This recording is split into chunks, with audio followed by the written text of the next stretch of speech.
Did you know that startup employees don't exercise over 50% of their stock options before they expire? I am back with a really interesting article from Pete Walker. He always shares really interesting data from Carta, which is a startup that helps other startups manage their stock options and cap tables. So basically, when you join a startup, they'll give you stock options. Usually these stock options vest over 4 years with a 1-year cliff. Vesting is basically a fancy word for describing that you earn something by putting in time. If your stock options vest over 4 years, then you're progressively over time earning more stock options that you can exercise to get stock. The 1-year cliff basically means that you have to work for at least 1 year before your stock starts to vest. So when you're at the company, if your stock options vest, you can kind of exercise whenever you want.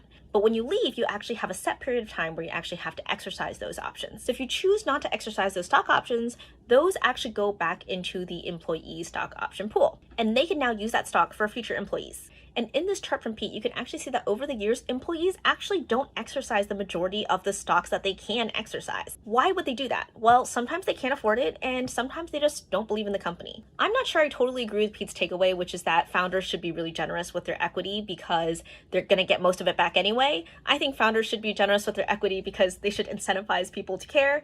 But that's beyond the point. Just a really interesting data point about how people care so much about negotiating for their equity, and then they end up not exercising it. I'm Diana, and I break down tech startups and AI without the hype. Follow for more.